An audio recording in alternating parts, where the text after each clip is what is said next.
Donald Trump shugaban ƙasar Amurka ya ce, Iran ce ta harbo helikwaftan ƙasar Amurka kuma sai sun rama.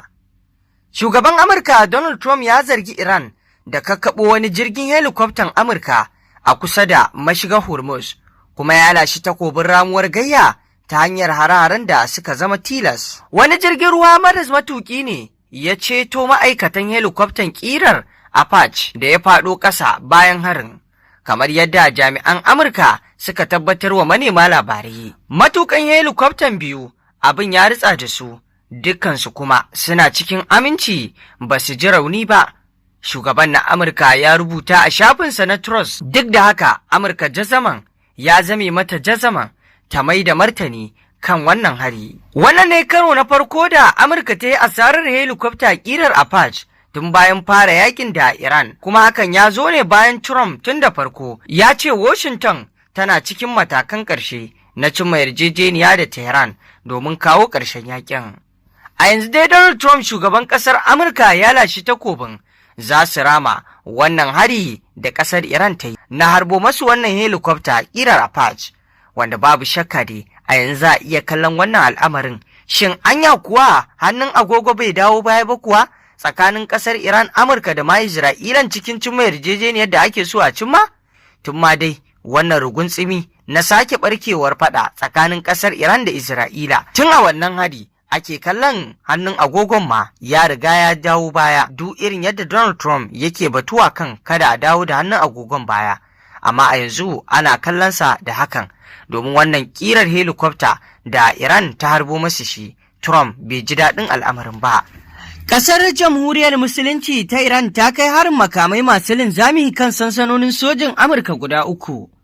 Hukumomin labarai na Iran sun rawaito cewa rundunar juyin juya halin Musulunci IRGC ta kai hare-haren makamai masu linzami kan sansanin sojin Amurka guda 3 da suka hada da Jordan, Bahrain da Kuwait.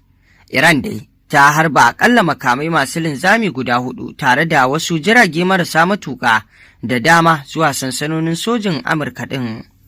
Wani jami'in Amurka ya tabbatar da harin, yayin da rahotanni suka ce an kai hare-hare ne a wato matsayin martani ga hare-haren da Amurka ta kai kan wasu wurare a Iran. A cewar IRGC, hare-haren sun kasance wani ɓangare ne na wata babbar martani inda suka yi ikirarin kai harin wato kan wurare guda 21 na sojojin Amurka a yankin gabas ta tsakiya. Haka kuma rahotanni sun nuna cewa sojojin Jordan sun ce sun kakkaɓo wasu daga cikin makaman da aka harba ba tare da rahoton asarar rayuka ko kuma lalacewar dukiya ba. Kafofin yada labarai na Iran sun kuma wallafa cewa wasu bidiyoyi da suka ce suna wato nuna lokacin harin da kuma wato facewar da ta biyo, amma har yanzu ba a tabbatar da ingancin waɗannan bidiyoyi ba daga kafafen yada labarai masu zaman kansu. Ƙasar China ta buƙaci a rage tashin hankali a gabas ta tsakiya. Ƙasar China ta bayyana matuƙar damuwa kan rikice-rikicen da ke faruwa a yankin gabas ta tsakiya, tana mai kira ga ƙasashen da abin ya shafa da su kaucewa ƙara dagula al'amura a cikin abin. Mai magana da yawun ma'aikatar harkokin wajen ƙasar Lin Jian ya ce kamata ya yi dukkan ɓangarorin su nuna haƙuri da kwantar da hankali tare da ɗaukar matakai na gaskiya domin rage tashin hankali da gujewa fadawa cikin rikicin. Kiran na China ya zo ne bayan musayar hare-hare tsakanin Iran da Amurka, lamarin da ya ƙara tsananta damuwa a yankin baki ɗaya. Da sannu dai al'amura na nuna cewa ƙasar Jamhuriyar Musulunci ta Iran ta zama ciwon ido ga ƙasar Amurka da kuma Isra'ila. Don duk irin abubuwan da ke faruwa da shirin janye yakin da Donald Trump yake neman a yi, hakan na nuna ya jijjiga kuma ya girgiza da irin ƙarfin da Jamhuriyar Musulunci ta Iran ta samu a halin yanzu. Kuma wannan jirgi da shugaban ƙasar Amurka ke zargin Iran ta harbo sai sun rama, al'amari ne da zai ƙara mayar da ko ya dagula al'amari cikin yarjejeniyar da ake so a cimma. Kuma idan har Amurka ta ce za ta kai wa ƙasar Iran babban hari, to fa Iran ita ma ba fa za ta zauna kallonta ba, dole za ta mai da martani.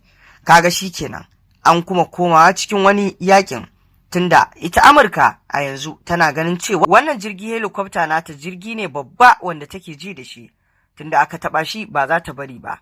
Ga kuma gefe guda ƙasar Isra'ila da Iran sun kuma barkewa da sabon rikici. To idan Amurka ita ma suka sake barkewa da sabon rikici da Iran, kaga kenan an koma gidan jiya. To masu saurare, ƙarshen rahotannin labaran kenan. Ku ci gaba da bibiyar wannan tasha tamu domin samun rahotannin labarai kan abubuwan da ke faruwa a duniya baki ɗaya. Mun gode.